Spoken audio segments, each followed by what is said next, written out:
नाज़रीन, प्रोग्राम का आगाज़ करते हैं अपने उस सेगमेंट से जो कि मैं हमेशा की तरह कहा करता हूँ कि 8 साल के बच्चों से ज़्यादा, बल्कि मैं क्या कहता हूँ, ये लोग हमें बताते हैं कि 8 साल के बच्चों से ज़्यादा 80 साल के नटखट बच्चे जो हैं वो इसे पसंद करते हैं। यानी बूझो तो जाने जी। और आज जो पहली पहेली हम प्रोग्राम में शामिल करने जा रहे हैं उसके 6 बुनियादी किरदार हैं। शाहिद साहब और तस्नीम साहब। तस्नीम साहब इस वक्त सेट पे नहीं है, मगर तस्नीम साहब और शाहिद साहब किसी जुर्म की सजा काट रहे हैं जेल। लेट होने की सजा आप भुगत रहे होंगे। हाँ, उस हिसाब से तो उम्र कैद होनी चाहिए जितना ये लोग लेट आते हैं। बल्कि थोड़ा जना और लेट हो गए सीधी फांसी। शाहिद साहब यहाँ तो बड़े मासूम लगते हैं, मगर इस रिडल में ये एक बड़े खौफनाक मुजरिम है और रोज किसी न किसी से इनका झगड़ा होता है। और जिस दिन ये वाकया हुआ है, ये हादसा हुआ है जो मैं आगे चलकर आपके साथ शेयर करूंगा, उससे एक दिन पहले भी शाहिद साहब की बड़ी खौफनाक लड़ाई हुई थी। किससे? कौकब साहब से, गुलफाम साहब से और कश्मीरी साहब से। उस जेल में कौकब साहब की जिम्मेदारी है खाना सर्व करने की कैदियों को। गुलफाम साहब उस जेल में कुक हैं और कश्मीरी साहब स्वीपर हैं उस जेल में, जो कि जेल की बैरक्स की और जेल की सफाई करते हैं। हालांकि स्वीपर गुलफाम नहीं होना चाहिए। एडा गोरा चीटा होता स्वीपर शायद की वक्ती तौर पे सिर्फ कास्टिंग है, आप सीरियस क्यों हो गए? कास्टिंग किसी ने गलत भी हो सकती है।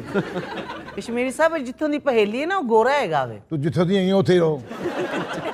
गोरा स्वीपर ਹੁੰਦਾ ਹੈ ਭਾਈ ਨੂੰ। हाँ दोगी ਇਹ ਜਿੰਨੀ ਦੇਰ ਤੁਸੀਂ ਲਾਈ ਨਾ ਇੰਨੀ ਦੇਰ ਚ ਸਫਾਈ ਹੋ ਗਈ।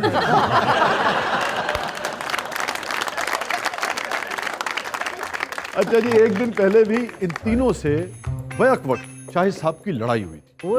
और शाहिद साहब एक बड़े खौफनाक क्रिमिनल हैं, जूडो के भी माहिर हैं मंगन दे भी मार हैं। और शाहिद साहब ने इन तीनों को बुरी तरह से मारा। पूरे जेल में इनकी दहशत है, मगर तस्नीम साहब से इनका बड़ा जोड़ पड़ा। और इस वाकये के 8-10 घंटे के बाद तस्नीम साहब का और शाहिद साहब का झगड़ा होता है। तस्लीम शाह भाई के उत्ते डिग पे और शाहिद साहब पर तस्नीम भारी पड़ जाता है, इन्हें मारता है और अपनी बैरक में चला जाता है। अगली सुबह शाहिद साहब अपनी बैरक में मुर्दा पाए जाते ओए होए ਕੋਈ ਗੁੱਜੀ ਸੱਟ ਲੱਗੀ ਹੋगी। हैं। बहरहाल जेल में तफ्तीश शुरू हो जाती है और उस इलाके का जो बेहतरीन डिटेक्टिव है, वो एंकर भी नहीं, इमरान, वो आता है इस कत्ल की तफ्तीश के लिए। सबसे पहले इमरान आकर उस जगह का मुआयना करता है जहां शाहिद साहब की लाश पड़ी है। मुआयने के दौरान ही इमरान, एक चूंकि ज़हीन डिटेक्टिव है, अंदाजा हो जाता है कि लड़ाई जरूर हुई थी तस्नीम से शाहिद साहब की, मगर मौत की वजह तस्नीम का तशद्दुद नहीं है। इस रिडल के बुनियादी तौर पर 2 हिस्से हैं। पहला हिस्सा और पहला सवाल यही जन्म लेता है कि इमरान को फौरन कैसे पता लग गया सेल का, बैरक का मुआयना करते ही, कि शाहिद साहब की मौत तस्नीम के तशद्दुद से नहीं हुई बल्कि किसी और वजह से हुई। यानी जैसे साइड पे चूहा है प्लेट के पास, ते जेड़ा लेटे वो भी चूहा ही है।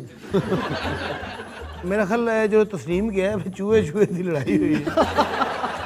तो आपका ख्याल है कि चूहे ने शाहिद साहब को मारा है? मुझे लग रहा है क्योंकि 2 चूहे हैं जो एक नहीं जितना। नहीं, चूहे बेचारे की तो खुद मौत हो गई है। चूहे ने इन्हें मार के खुदकुशी कर ली। शाह जी मैंने लगता हार्ट अटैक होया है। शाहिद साहब को या चूहे को? दोनों मरे पड़े हैं। बूझिए जी रिडल का पहला हिस्सा कि इमरान को कैसे पता चल गया कि शाहिद साहब की मौत तस्नीम के तशद्दुद से नहीं हुई है बल्कि किसी और वजह से हुई। शाहजी कोई जहरीला खाना खाने की वजह से हुई है। हाँ, जहरीला खाना खाने की वजह से हुई है और चूहा भी इसी वजह से मरा है। मगर आपको कैसे पता चला? अगर आप इस पिक्चर को गौर से देखें तो इमरान को फौरन ही पता लग गया कि शाहिद साहब के होंठ सब्जी माइल हो गए और पास ही खाना भी आधा खत्म हुआ हुआ है। इसका मतलब है कि शाहिद साहब खाना अद्धा खा के मरे ने। और चूंकि वो जहरीला खाना था उसी में से शायद चूहे ने भी खाया है और वो भी मौके पर ही मर गया।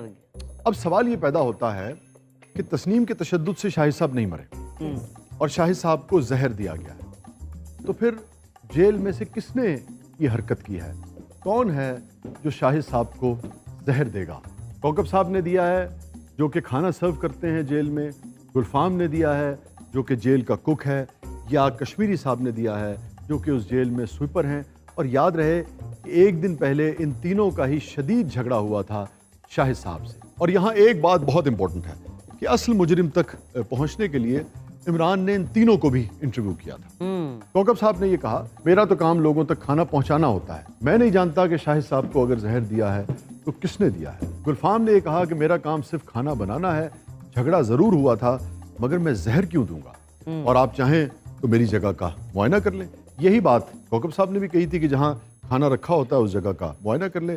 कश्मीरी साहब जो कि जेल में स्वीपर हैं, उन्होंने ये वजाहत पेश की थी कि जब वाक़या हुआ तो मैं बराबर वाली बैरक की सफाई कर रहा था, मुझे तो पता ही नहीं है ये वक़ूआ हुआ कब है और मैं क्यों शाहिद साहब को जहर दूंगा और अपने आप को इस मुसीबत में डालूंगा। इमरान ने तीनों जगह का मुआयना किया। उस जगह का मुआयना किया जहाँ गुलफाम साहब खाना बनाते हैं, उस जगह का मुआयना किया जहाँ कौकब साहब लाकर खाना रखते हैं और आगे फिर वहाँ से कैदियों में सप्लाई करते हैं, और कश्मीरी साहब के बयान के मुताबिक उस बैरक का भी मुआयना किया।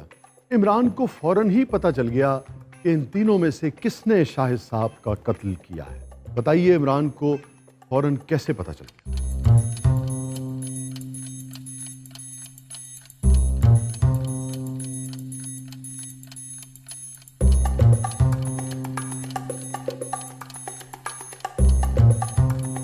कश्मीरी साहब, मैं नहीं मारिया, मैं तो सफाई करना। शाह जी मेरा की तल्लक है? बाकी मेरा भी जो है ना वो शक वो कश्मीरी साहब पे जा रहा है। क्यों?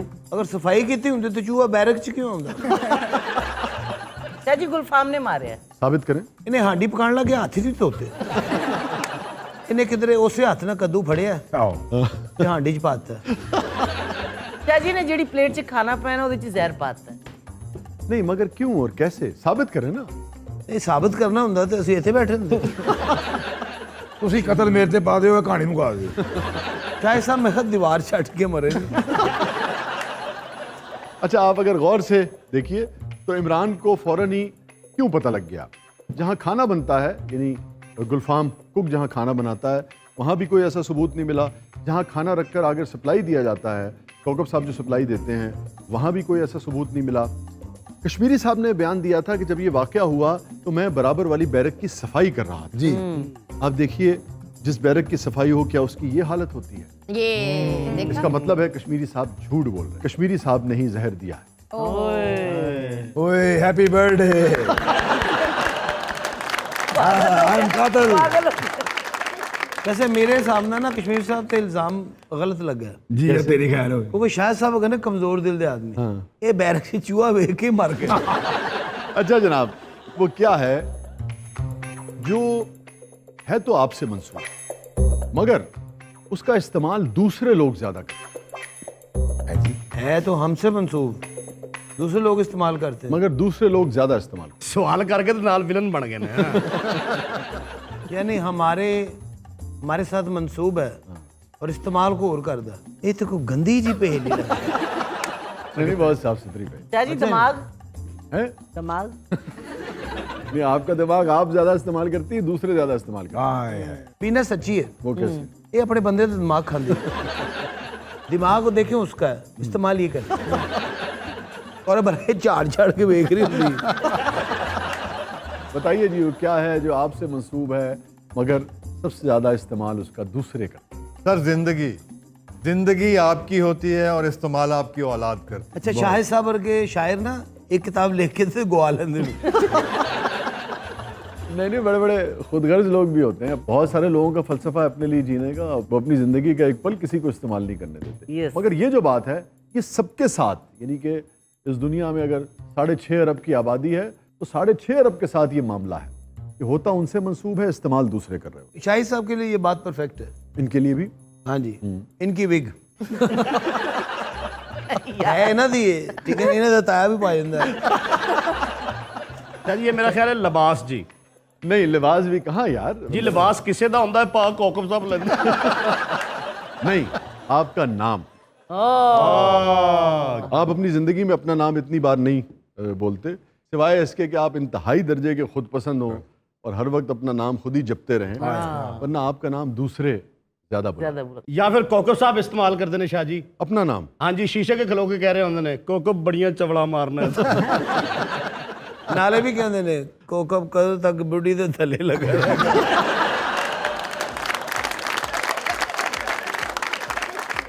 Stay with us. We'll be right back. You are watching Zabardast.